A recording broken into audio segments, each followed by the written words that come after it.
국내 발생 신규자는 110명으로 확인되었고 해외 유입 사례는 15명이 확인되어 현재까지 총 누적 확진자는 23,341명입니다. 현재는 2,116명이 격리 치료 중이시고 위중증 환자는 126명입니다. 어제는 사망자가 5분 발생하셨고 누적 사망자는 393명입니다. 삼가 고인의 명복을 빌고 유족께는 심심한 위로의 말씀을 드립니다. 국내 주요 발생 현황에 대해서 설명드리도록 하겠습니다. 서울 서대문구 세브란스 병원 관련하여 9월 22일 이후 8명이 추가 확진되었습니다. 이 중 6명은 세브란스 병원과 관련된 확진자와 접촉한 분을 통해서 포천 소망 공동체 요양원에서 발생한 것입니다. 현재까지 세브란스 병원 관련 누적 확진자는 58명입니다. 서울 강남 대우 디오빌과 관련 접촉자 조사 중 2명이 추가 확진되었습니다. 누적 확진자는 43명입니다. 서울 관악구 산모 스포렉스 관련 접촉자 조사 중 4명이 추가 확진되었습니다. 누적 확진자는 20명입니다. 서울 강서구 발산 대우주 어린이집 관련하여 9월 22일 첫 확진자 발생 이후 조사를 통해 교사, 원생, 가족, 지인 등 12명이 추가 확진되었습니다. 누적 확진자는 13명입니다. 서울 영등포구 LG 트윈타워와 관련하여 9월 21일 첫 확진자 발생 이후 조사를 통해 직원 4명이 추가 확진되었습니다. 누적 확진자는 5명입니다.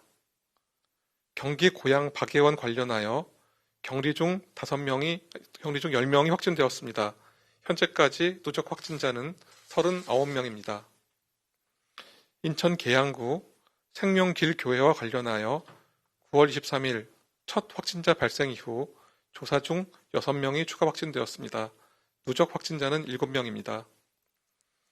포항 세명기독병원 관련하여 접촉자 조사 중 3명이 추가 확진되었습니다. 누적 확진자는 12명입니다. 부산 연제구 건강용품 설명에 관련하여 접촉자 조사 중 1명이 추가 확진되었습니다.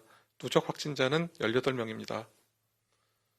부산 북구 식당과 관련하여 접촉자 조사 중 3명이 추가 확진되었습니다.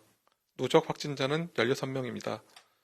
이외에 발생한 추가 자료가 필요하신 경우 브리핑 후 대변인실을 통해서 상세히 설명해 드리도록 하겠습니다.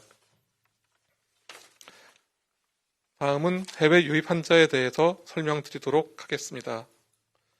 9월 24일 기준으로 해외 유입 확진자는 15명이었으며 검역 단계에서 5명이 확인되었습니다. 이 중 외국인은 12명입니다.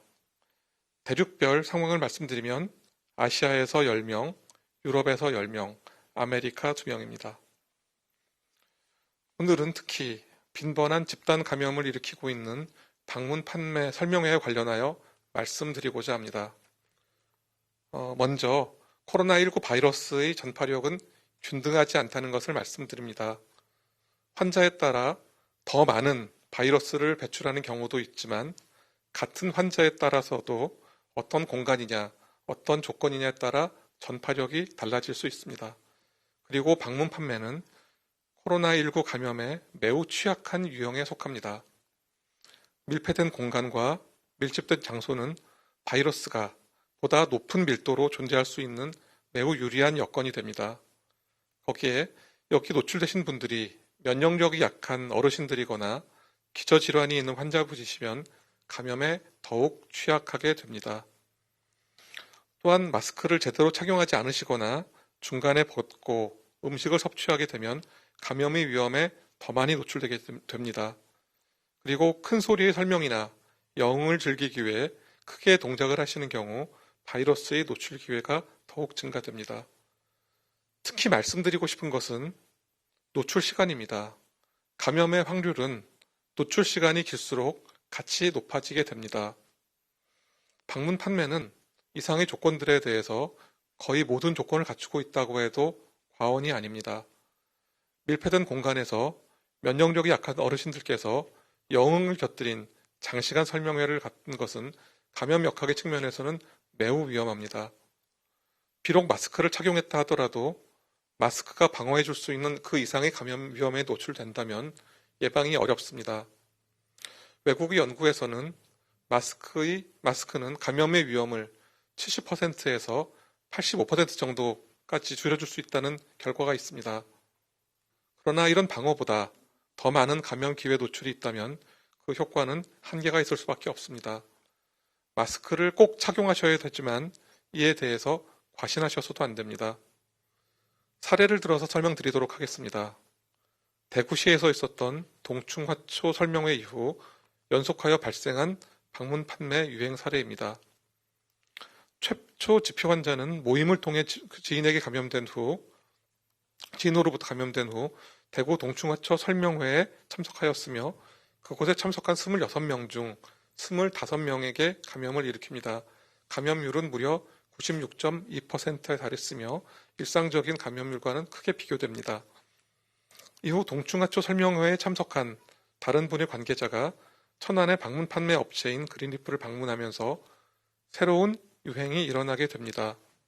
이때에도 9명 중 5명이 감염되어 감염률은 55.6%에 달했습니다. 이후 그린리프 관계자 한 분이 다시 방문 판매 업체인 에어젠큐를 방문하면서 세 번째 유행이 발생하여 모두 7명이 감염되었습니다. 이런 놀라운 감염력은 코로나19가 어떻게 곳곳에서 얼마나 끈질기게 유행을 일으키는지를 잘 보여주는 사례입니다. 동충하초 설명회에서 시작된 유행은 가족, 지인, 직장을 통해서 6개 시도에서 발생하였으며 방문 판매와 이와 관련된 감염으로 총 56명의 환자가 발생하였습니다. 현재 전국의 모든 역학조사관과 보건요원이 최선을 다해서 감염자를 찾고 치료와 예방을 도와드리기 위해서 사력을 다하고 있습니다. 하지만 모든 사례를 다 찾아낼 수 있는 것은 아니라고 생각됩니다. 따라서 환자가 발생하시기 전에 할 수 있는 예방이 최선의 대책이 되겠습니다. 이제 곧 추석입니다. 비록 일일이 찾아뵐 수 없다 하더라도 어르신들께 반가운 마음을 전하시면서 코로나19에 대한 주의 당부 말씀도 꼭 함께 전해주시기를 부탁드리겠습니다.